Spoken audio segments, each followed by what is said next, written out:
Well, the things that I experienced with him were monster-like. That stuff almost destroyed my life. Welcome back. A hearing is set for next Tuesday in the case for Sean Diddy Combs. This just days after jurors delivered a mixed verdict in his sex trafficking and racketeering trial. Donald Trump is unraveling, and he's not even pretending to keep it together. Over the last few days, his Truth Social timeline has turned into a circus of digital meltdowns and wild AI fever dreams. We're talking full-blown deepfakes of Barack Obama being dragged away in cuffs, twisted memes of Joe Biden locked in a straitjacket, and one especially disturbing clip showing Hillary Clinton morphing into an actual swamp creature. This isn't parody, it's not satire, it's panic pics and desperate, and every post is screaming the same thing. Trump is spiraling, but the real question is why now? People came through his orbit. How many people could this have happened to? And how did he get away with it for so long? Turns out, the truth might be buried beneath glitzy red carpet events and smoky backdoor dealings where Trump and Sean Diddy Combs were allegedly playing a much dirtier game than anyone imagined. With Diddy now awaiting sentencing after being convicted of flying escorts across state lines for what prosecutors called multi-day pleasure retreats, Trump's name is starting to resurface in those same murky circles. Whispers are rising from ex-event planners to folks with long ties to Palm Beach saying that some of Diddy's infamous freak-off parties didn't just go down in penthouses or Beverly Hills hideouts. Some reportedly took place right inside Mar-a-Lago itself. Referred to me as Wild King Nights. And what a Wild King Night was when him and a guest would go to a hotel room or be at his home, his bedroom, and they would have intimate gatherings. I would have to go and prep that hotel room, which consisted of baby oil Astroglide. Suddenly, Trump's chaotic social media rants start to look a lot more calculated. This isn't just some random attention-seeking tirade. It's a distraction loud and deliberate. A media firestorm lit up just as people begin digging into how deep Trump's ties ran with both Epstein and Diddy. And let's not forget, this isn't just about old pictures or party guest lists. It's all about timing. While Trump's supporters rage over the DOJ dragging its feet on Epstein disclosures, Trump himself seems hellbent on stirring up chaos, anything to bury what's inching closer.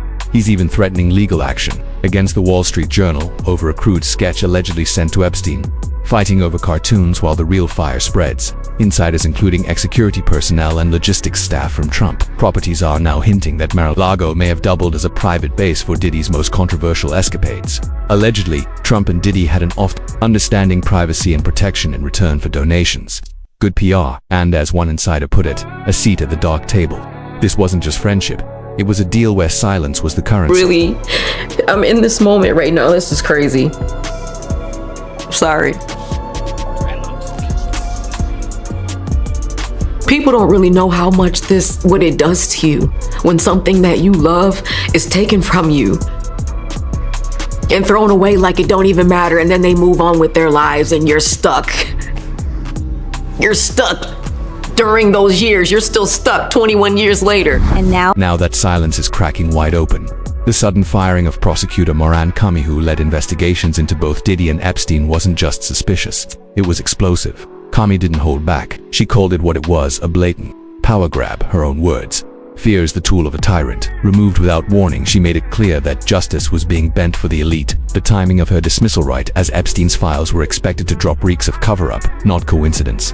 And just when you thought this couldn't get more sinister come the secret tapes. A former Mar-a-Lago staffer claimed certain parts of the estate had private surveillance systems separate from the main feed. What were they recording? According to whispers from legal insiders and Hollywood fixers, Trump may have had access to sensitive footage from events both he and Diddy attended. No, this wasn't for security, this was about leverage. This man who rise to the top because he was such a powerful and, smart, educated man.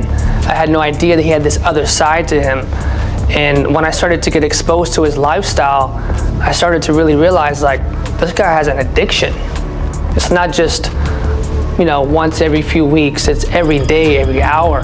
Could this be the hidden chip? Could this be the secret Trump's been sitting on all along? The quiet threat that kept powerful people in line. The theory that Trump may have helped shield Diddy, especially as federal pressure mounted, starts to feel more real the deeper you dig. Trump's carefully vague answers when Diddy's name comes up, his cryptic line about no one asking for a pardon, the staged photo ops, the VIP appearances not looking innocent anymore, especially now that Diddy's conviction confirms those freak-off tales were more than party rumors. They were laced with coercion, surveillance, and in some cases evidence of real harm. While Diddy sits in a Brooklyn cell awaiting sentencing this October, Trump is gleefully pushing deepfake clips of his enemies and reposting AI court sketches like a man obsessed. This isn't trolling, this is classic deflection. And sources close to Diddy's legal camp say the rap mogul's long-standing habit of filming his private moments may have rubbed off on Trump. The line between fantasy and manipulation is gone. The only question now is Trump just playing with AI for attention, or is he plotting something far more dangerous? That we heard when Cassie took the stand and testified on that airplane ride back from France. Diddy said, "You don't do a freak off, I'm going to release one of the freak off videos that you are profiled in and humiliate you." We've seen this playbook before. Blackmail whispers, leaked tapes, claims of compromising footage used to control. Diddy, after all, had a reputation. He archived his infamous freak-off parties like they were episodes of a twisted, private reality series.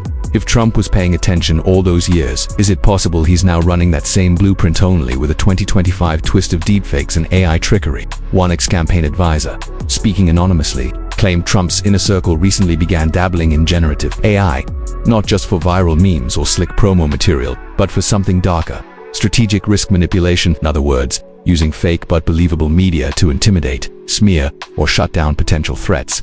No more need for real evidence when you can engineer fear. And if that's the case, if a former president is now weaponizing fabricated media to bury real scandals, then we've officially crossed into a new chapter, a world where influence isn't earned through truth, but manufactured through the perfect lie. Sons are actually involved in the music industry, to which before he was arrested, his son made a rap song really questioning the federal government, really questioning potential witnesses to go forward against his father. So when you tie all those things together, you look at the social media dynamic, the social currency, the ability to use music. Now all the focus is shifting back to Diddy. Not for his hits, not for his brand, but for what he might be willing to surrender to shave years off his sentence. Inside Brooklyn's MDC, the bad boy boss is playing a whole different game now. He's reportedly joined therapy groups, domestic abuse programs, and even signed up for self-improvement workshops. Publicly, it's being pitched as a redemption arc. Behind closed doors, prosecutors are calling it what it really is: textbook legal theater. One ex-federal prosecutor straight up labeled it Sentencing Strategy 101. This isn't just a plea for mercy. Diddy is building a character profile. The real question is, will the judge buy into the transformation? But what's bubbling behind the scenes might be even more explosive. Whispers are flying in legal circles that Diddy backed into a corner and facing serious prison time, be gearing up to cooperate. Defense insiders say the feds might be quietly floating a deal, but it comes with one huge condition. He's got to hand over something massive. And right now, there's only one name big enough to shake DC to its core and send shockwaves through the campaign trail: Donald J. Trump. Don't trust nobody. In Hollywood specifically, when you get there, a lot of people don't know how to say no. That's the difference between New York City and California.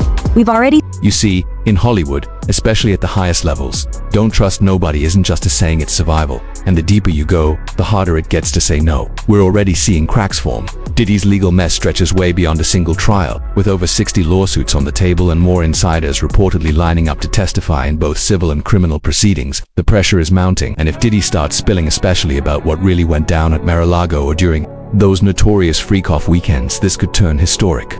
According to two former investigators who worked adjacent to the case, there's growing chatter that guest lists, surveillance tapes, and digital records still exist. And if anyone knows where they're buried, it's Diddy. So interestingly, we haven't seen the indictments yet. There's been some time lag. I suppose it will take some time to go through all the forensic, evidence. But If he flips, Trump won't just be dodging bad headlines. He'll be facing the one betrayal that could destroy the myth he spent a lifetime building. This isn't just about PR anymore, it's about political survival. And if Diddy decides that the truth is his ticket to a lighter sentence, Trump's carefully constructed empire could collapse faster than a crumbling facade. The MAGA base is already showing signs of fracture.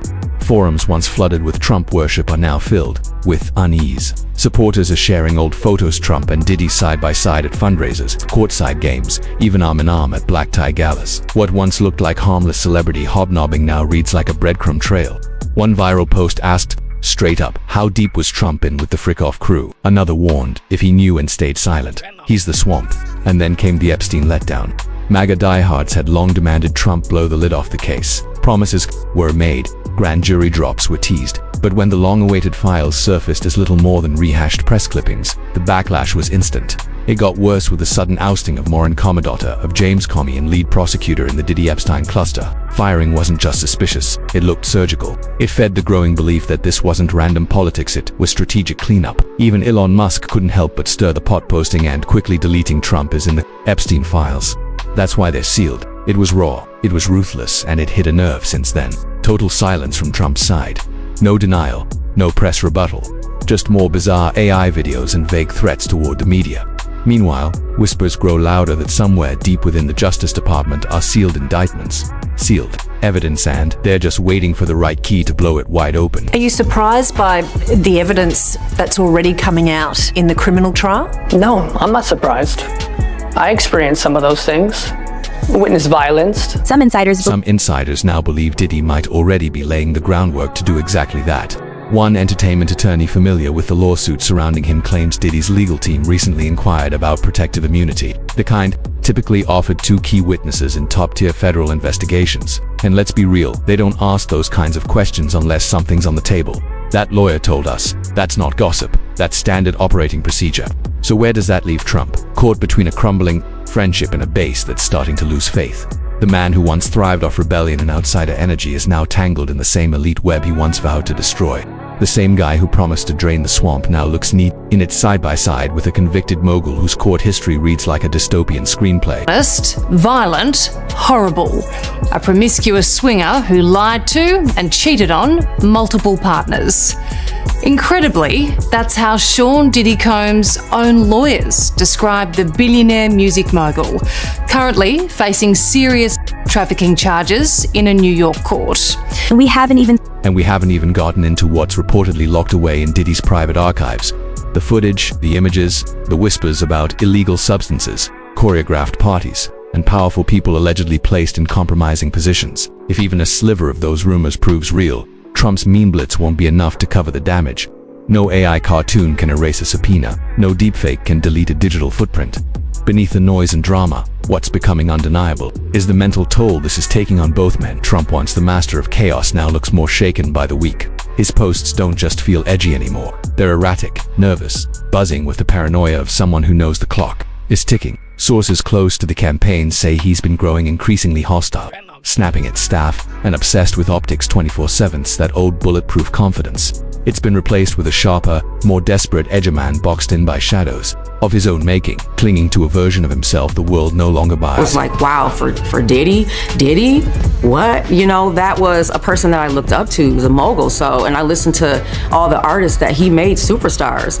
And so to have a chance to be able to be signed to him, it was amazing. It was like, oh my God, I'm here. I finally did it.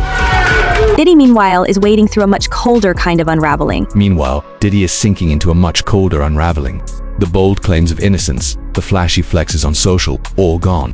What remains is a man sitting in a federal facility, no fame, no entourage, no power. His involvement in therapy and self-help programs might check the right boxes, but behind the scenes, insiders say it's not redemption, it's fear. Sources describe him as jittery, constantly running mental lists. What evidence still exists? Who might flip next? And which trusted allies might already be cutting deals behind his back? The emotional strain of lives built entirely on secrets is finally starting to crack through their facades. For years, both Trump and Diddy thrived in worlds powered by illusion. Trump with his roaring crowds and mogul image, Diddy with his legendary parties and industry dominance. But once that fantasy breaks, it's not just your legacy on the line, it's your identity.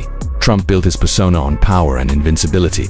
Diddy's brand thrived on mystique, fame, and fear. But with prosecutors, plaintiffs, and insiders circling, that entire illusion is leaking fast. Coming forward, they've been afraid of what he could potentially do to them within the industry, what he could do to them professionally, maybe even personally. And so yes, it's been a dark secret they've held on to for a very, very long time. Psychologists who study celebrity breakdowns often pinpoint one specific trigger, the moment when the gap between image and reality becomes too wide to hide. That's exactly where Diddy and Trump appear to be standing.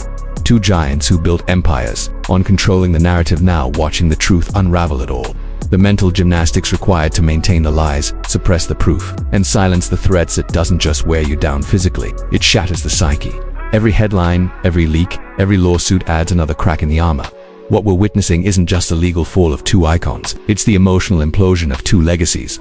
And the more they scramble to hold it together, the more obvious the collapse becomes.